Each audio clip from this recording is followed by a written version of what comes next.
We're next going to hear from two representatives to the GoMRI Research Board from the state of Alabama, Drs. Shipp and Halanych. So Bob, if you want to go ahead and turn on your video, I'd be happy to see you now.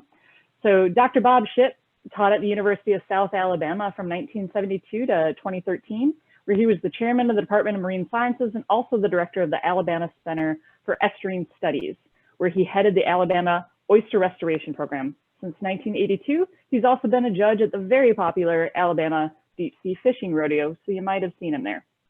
Dr. Halanych moved from Woods Hole Oceanographic Institution to Auburn University in 2003 to serve as the Marine Biology Program Coordinator. Ken is currently the Stuart Schneller Endowed Chair and the Alumni Professor of Biology at Auburn University. The primary focus of the Halanych Lab is evolutionary genomics of marine invertebrate animals. And while he would have loved to have joined us today, he is currently in the middle of the South Pacific on a research vessel steaming towards Antarctica, where he will be conducting research over the next several weeks. Anticipating that we might have difficulty getting Ken online, we decided to go ahead and pre-record my conversation with these gentlemen so that you could hear not only them engage with one another while sharing their experiences, but a bit more about some unique contributions of GoMRI to the state of Alabama. Bob, if you want to wave to everybody. So if you have any questions for Bob, feel free to enter them in the Q&A. And if we don't have an opportunity to get to them this evening, then I will follow back up with him and get those questions answered. Say hi, Bob. There, I finally pushed the unmute button, figured it out. So now I'm going to share those experiences in this pre-recorded video.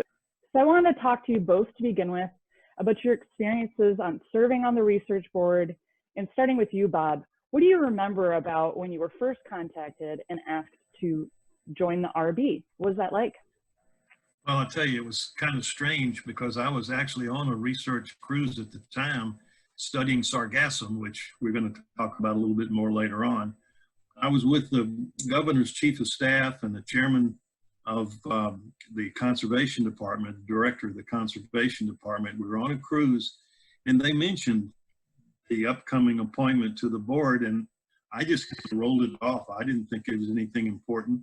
I had served on the Coastal Advisory Board and the Forever Wild Board, and those things, you go to a meeting and you vote yes or no, and that's it, and you go home. When I got involved with GoMRI, suddenly it was a reopening. The degree to which we were involved in interaction with the other faculty was probably one of the most exciting times in my life. So I'll never, ever forget it. What about you, Ken? So when I first found out, I guess I was probably sitting in my office, so it wasn't quite as spectacular as Bob's, but I really echo what Bob said. When I first got into it or first got asked, of course I was honored, but I didn't fully grasp or comprehend what our task was or what we were being asked to do until we started having meetings. And it has been a team sport. I mean, it's been great because of everybody was great about including everybody. And I think Bob's right. It wasn't just voting things up or down. It was being involved in designing things and building things from the ground up. So that leads me into my next question then. So those first few years, I imagine there was some breaking in period as you're talking about and trying to figure out, as those first projects were being funded, determining which projects might, need to be funded first and foremost.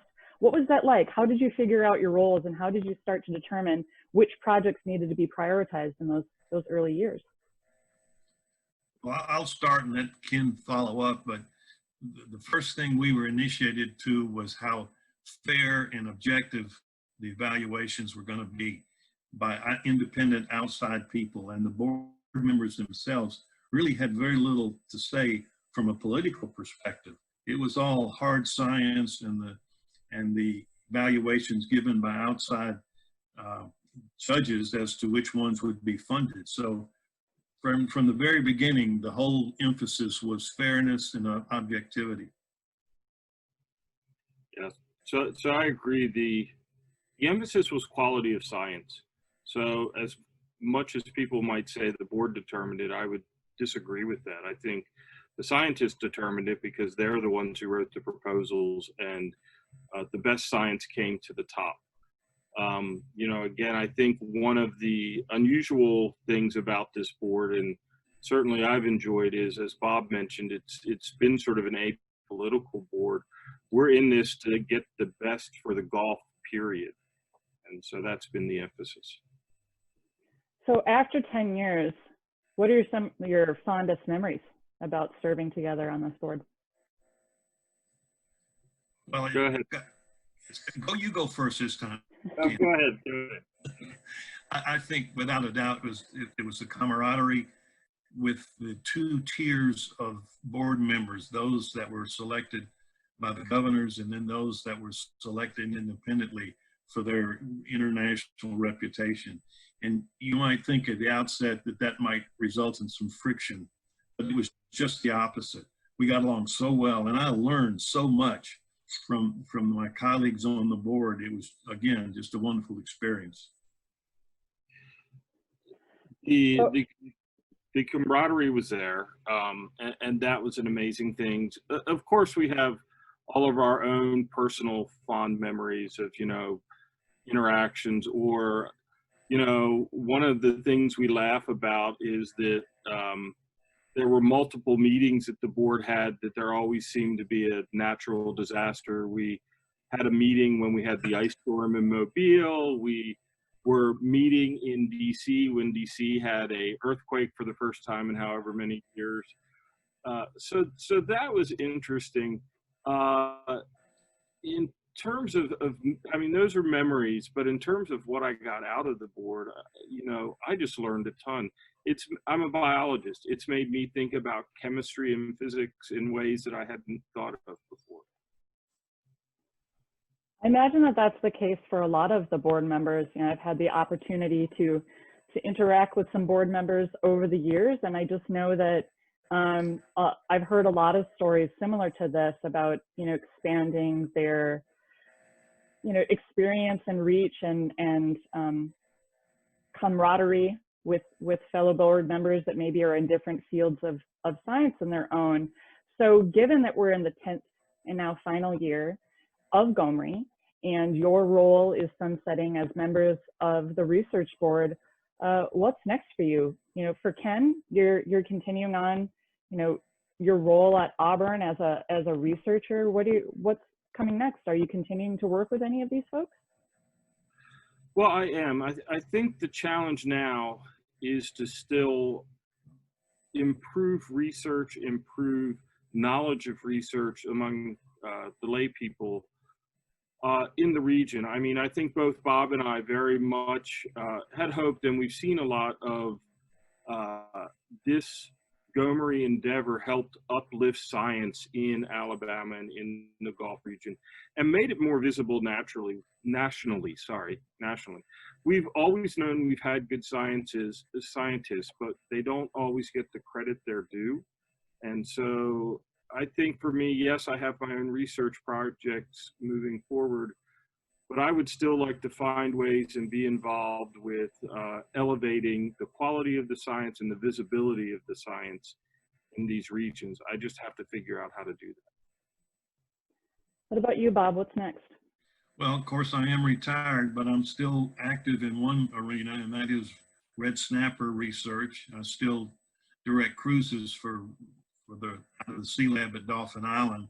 And some of you may have noticed that very recently, what's called the Great Red Snapper Count has just been released, a $10 million study, and it's resulted in about 3 times the number of snapper in the Gulf that was previously thought. But having said that, I want to underscore what Ken mentioned about science in Alabama and being uplifted by the GoMRI process. And since then, the outreach program out of the Dauphin Island Sea Lab has contributed towards raising the level of appreciation of our science by the citizens of Alabama as well as the Southeast. So I think GoMRI was a tremendous positive influence on Alabama's reputation and functioning in science. And I think for mentioning that too, because we are going to be hearing from Tina Miller-Way a little bit later on in the program, so she can talk more extensively about that. But I think we can all agree that the Dauphin Island Sea Lab has been a major contribution, not only to science, but to the training of students in the state of Alabama across its institutions, as its role was meant to be. So that gives us a great transition into talking about some of the students that have been funded through GoMRI. So many have said some of the greatest contributions over the past 10 years has been in student funding, whether that's undergraduates or postdoctoral researchers. In Alabama alone, 64 undergraduates, graduates, and postdocs were supported through research grants awarded to 7 different Alabama institutions, including Dauphin Island Sea Lab. Well, I would love to talk about each and every one of them and highlight some of the research that they've done, because it's been amazing and impressive. I'm going to focus a little on a couple that have been honored through the GoMRI Scholars Program. The GoMRI Scholars Program recognizes outstanding graduate students and the vital research they contribute to improve understanding about the damage, response, and recovery following Deepwater Horizon. And the first student I'm going to talk about is Emily Siebert. She graduated with a master's degree from the University of South Alabama. She was a GoMRI scholar through the Alabama Center for Ecological Resilience, or ACER. Emily's research investigated the diets of marine predators in the northern Gulf of Mexico to better understand how Deepwater Horizon may have affected fisheries, including functional diversity and resiliency. Now, before I start asking you any questions, Bob, I just wanted to, maybe you could fill us in a little bit as our resident fish expert. What's important about Emily's work? Well, I think functional diversity is the key. What Emily was trying to discover is, did the oil spill impact the population of fishes and other predators to the point where we lost a lot of the diversity which existed previously? And of course, diversity is the key to stability. If you want to make a comparison, if you had a stock account all with one stock in it, you could make a lot of money or you could crash. Ideally, you want to diversify. And that's what we wanted to see in our trophic levels in the Gulf. And what Emily did was took samples from sharks, rays, other predatory fishes, measured the various functional components of that to determine whether our diversity had been impacted negatively by the spill. And preliminarily, the diversity seems to be there. So I think we're in pretty good shape. So next we have Seal Martinek. She earned her master's degree in environmental science at Troy University, completing her research as a GoMRI scholar. Her research focused on the impacts of Deepwater Horizon on myofauna, which are very small creatures, out on the continental shelf. So that's that broad, flat area right before we get a steep drop-off in the Gulf.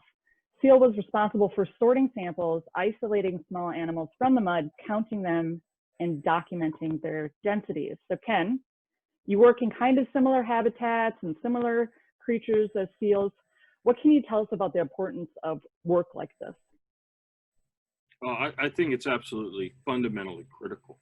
So Bob made several points a second ago about biodiversity and the importance of biodiversity. And I guess one more way to think about that is, ecosystems have evolved for millions of years, and the animals all know how to interact and deal with each other. If you start removing components or changing components or adding components because of things like invasive species, it really can have profound effects, and sometimes in ways we don't think about. Some of Seal's work that she did at Troy, it is focusing on a part of the ecosystem that we don't often see. These are animals that live in between the sand grains, and they're small, but they're critically important in food chains for helping mobilize things from even smaller organisms like microbes to protists. And they also serve as a food source for larger organisms. So understanding who is there and what they're doing is of fundamental importance for understanding ecosystem function, ecosystem health. And that seems like that goes along with this idea that we've seen in other avenues of science in the Gulf of Mexico, that critical need for some baseline data. If we're understanding pre and post spill differences, we need to understand what things were there ahead of time. Now, it looks like this study was part of a longer term study, so they actually had some of this baseline data. Is that correct? That's correct. So the lab she was in, Steve Landers, he's been doing this for years. And he has been involved in looking at myofauna, and particularly a group called mud dragons in the Gulf of Mexico for years. I've known Steve for a long time, and the GoMRI enterprise really sort of changed Steve's program in that he works a lot with master students and undergrads, and he was able to get several students very involved and very interested in seeing a part of the ecosystem a lot of people don't think about. And so it worked out very well, and SEAL benefited from that in many ways. So it seems like one of the ways that her hard work and dedication, and I was a graduate student that worked in marsh systems and spent a lot of time over a scope picking things out of the mud. So I know how much hard work that is. But it seems like her and her team benefited from it. And as you were talking about working in mud dragons, where they actually discovered a couple of species in this really understudied group. And for those of you that want to know what one of these suckers looks like, that's what they look like right there. So tell us what that means for a student to actually be a part of a team that discovered a new species. Yeah, so these are mud dragons, sometimes called chinorynchs, or in scientific circles called chinorynchs. These guys are really quite small, just so people know. They're you know, less than a millimeter, usually well less than a millimeter. So they're small. Now, for most people, discovering a species is just cool, right? I mean, to get the chance to describe something that people didn't know and you get to put a name on it, that's an amazing opportunity as a scientist. To get to do that as a student, no doubt was rewarding, and I'm sure she's very proud of it, as are her advisor, her family, and everybody else. You know, it also underscores the idea that, you know, right out in the Gulf, you know, right here, there are lots of undescribed species still. You know, we know some groups well, but there are other groups we don't know who they are, what they're doing, and so there's still a good bit of work to do. Well, that leads me right into the next point here. We know that there's been a lot of research that has been done, and Alabama researchers have contributed tremendously to the body of GoMRI research. But I want to focus on a couple different studies. Something that I know is near and dear to the hearts of many Alabamians is their love of oysters. And even those of us that do not eat them, like myself, know how important oysters are, not only to local fisheries, but also to our coastal economies. Following Deepwater Horizon, we know there was a lot of concern over the potential harm that might come to our oyster populations throughout the Gulf, but even here in Alabama. There were, you know, several studies that were done on oysters in the Gulf, Ken, but I know one that specifically looked at the impacts of salinity or saltiness and those interactions with oil and dispersants, particularly following the decisions to use freshwater diversions to help keep some of that oil offshore. What can you tell us about this study? So there are several important things here. So, I mean, oysters are obviously important for livelihood of a lot of people, and a lot of us enjoy eating oysters. A couple things to recognize: oysters weren't affected the same way all across the Gulf. Some places they were affected more, some places they were affected less. I think one of the cool things about the ACER study is it shows that sort of these bursts of low salinity actually probably help the oysters survive a little bit better, and were a little bit more resilient. As people familiar with oysters know, they are tough animals, right? When things get bad, they can close up their shell and hide, but they can't do it forever. So these bouts of low salinity or more freshwater probably help them. And I want to point out that's very different than what happened in other places in the Gulf where they were subject to freshwater for very long periods, and that can be a negative thing for them. So one of the other key things to point out about some of the research on Alabama oysters is that after the spill, and, you know, in the years following the spill, people looked, some of the people at the ISL, Ruth Carmichael, they looked for effects on the oysters, and nothing definitive was found that the oysters were harmed in any particular way. There could be a number of reasons for this. It could be that oil just didn't get here in the levels needed to damage the oysters. But certainly we now know, and we've been following, and of course studies have been done, the oysters in the region are you know, perfectly edible, they're fine. You know, there are a lot of other impacts that affect oysters besides oils. There's storms, there's human impacts, and we're still trying to deal with some of those as well. What can you tell us about some of the ways that GoMRI has helped support the Sea Lab in its ability to study oysters? Well, so there's a lot of good expertise at the Sea Lab with oysters and around the Sea Lab. Both people who are directly associated with the Sea Lab in Ruth Carmichael. There's also Bill Walton, who's an Auburn employee who actually sits down by the Sea Lab. And they've been able to build some capacity. They've been able to expand their lines of research so that they can get a more complete understanding. Look, the oil spill had effects and it had impacts, and some impacts are long lasting, some impacts we're still finding out about. But one of the groups of organisms that has been the most intensely studied in Alabama and probably in Louisiana as well are the oysters, because they are so critical to commercial endeavors. And so we also, in addition to what GoMRI put forward, we also recognize that there's a lot of money coming forward with what's called the Restore effort. And so GoMRI has really helped lay the ground and get people working on oysters off the ground a bit, and they're going to be able to go forward and continue this great work as more money becomes available. And I think that that's one of the greatest legacies too of GoMRI, is helping to establish this groundwork and foundation in programs for them to continue to build from there. So thanks for sharing about that, Ken. So Bob, back to you here. We also know that, as we've said, you're our resident fish expert. And while oysters are a tremendously important fisheries habitat, we know that that's not the only habitat that we need to be thinking about in the Gulf of Mexico. We know that there's been research that's been conducted offshore at offshore habitats and nearshore habitats. And I was wondering if you could start off talking about some of the significant findings of these studies that are listed up here. If you want to start with sargassum, because I know it's near and dear to you, then I'd love to hear what you think about these studies. Well, what I'll start with is point out that the relationship between the two habitats I'm going to talk about. We hear so much about the marsh and how important the marsh is for biodiversity and productivity and the health of our water systems and all of the rest. And I don't disagree with that at all. The marshes are crucial.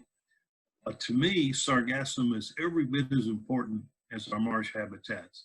And when you think about it, think of the Gulf of Mexico, this huge expanse of ocean, and there's really nothing in it to provide protection or cover except sargassum, at least to any extent. There's flotsam and various particles that happen to show up there, but the sargassum is the main juvenile habitat for literally hundreds of species that spend some phase of their life cycle there.